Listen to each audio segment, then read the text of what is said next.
What are the qualities which disciples should have to reach towards an enlightenment? First quality any disciple should have is need of listening, that is, right listening. What do we mean by right listening? Actually, we are already filled with a lot of ideas. We have our own judgments, analysis, prejudice, and our own biased perception. And with this kind of filled mind, we cannot listen to anything. We always try to speak more and listen less. We always try to remain into the picture. We always try to show that we know a lot of things than others. That's why we always tend to speak more instead of listening. So when we are so full, we are not at all receptive, and new ideas cannot get into our mind.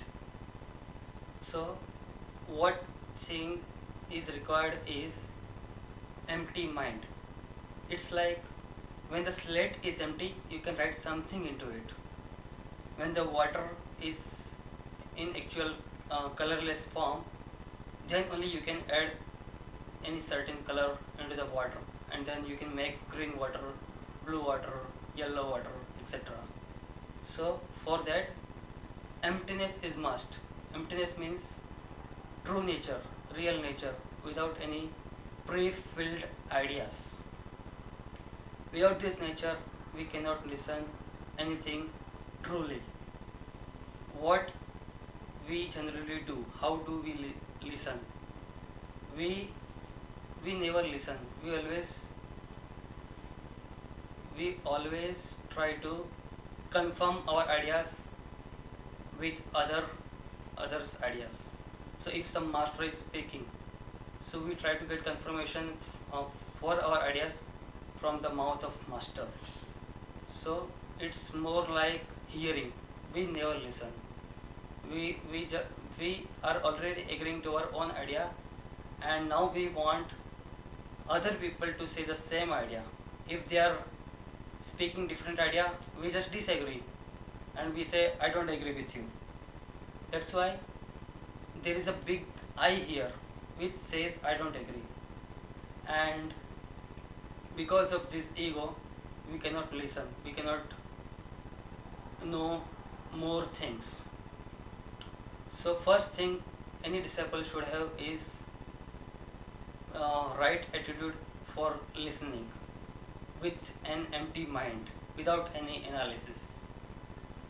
Second thing a disciple should have into his being is uh, a very curious mind, always asking why to all actions, why this thing is happening, why am I doing this thing, and keep on asking. The moment you get certain answer, again ask why.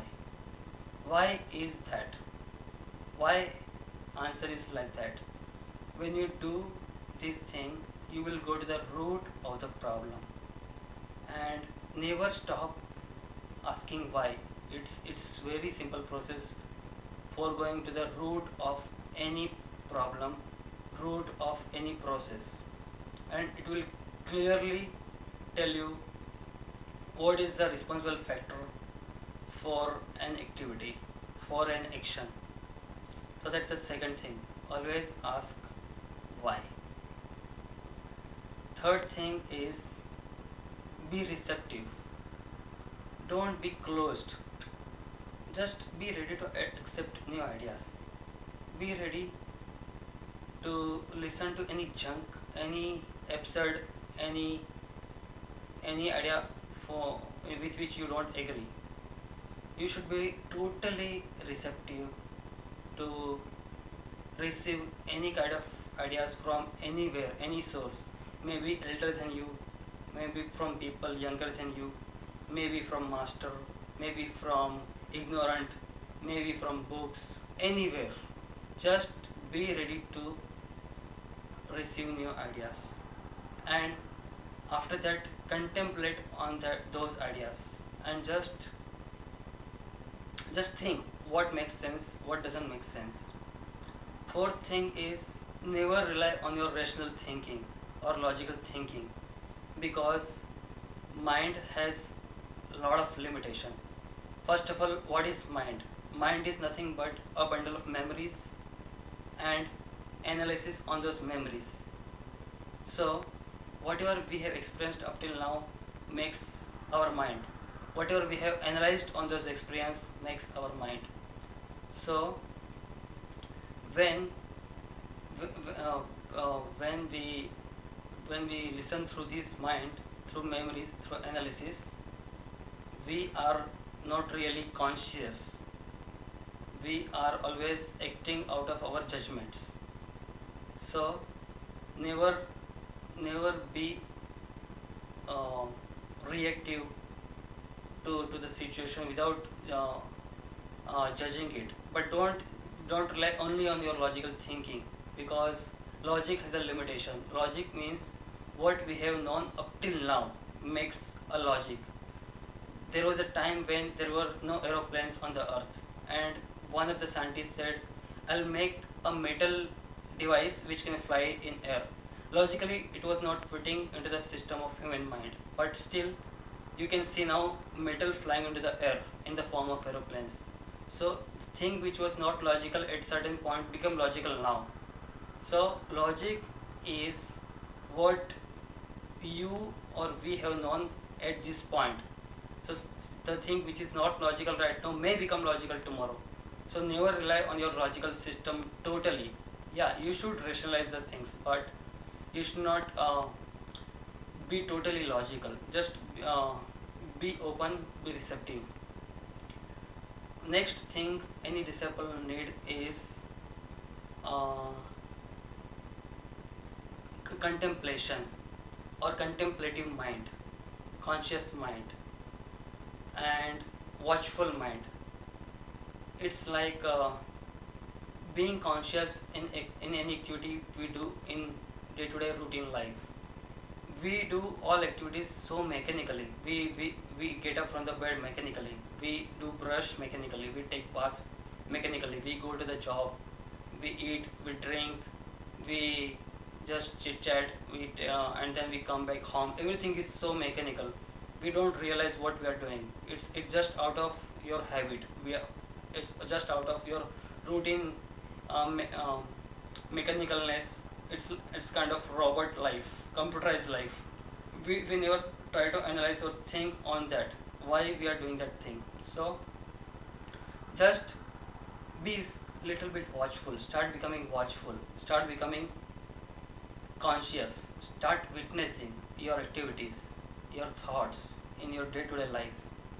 And when that flavor of witnessing comes into your life, that is a meditation. Meditation is not sitting at certain place in particular posture. Meditation is uh, making more and more aware, becoming more and more conscious.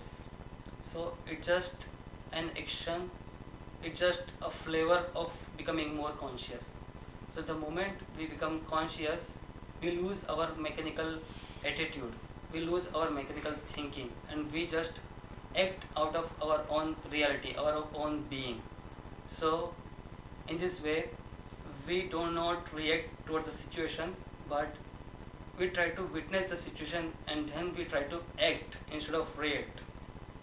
Generally, what we do, whenever certain things happens, we always react. We always react to the surrounding. We always react to the situation, to the event. And when we react, we are not conscious. That's why it brings a lot of misery out of those actions. So the moment we start becoming conscious, we lose our mechanicalness and we become more and more receptive, more and more aware.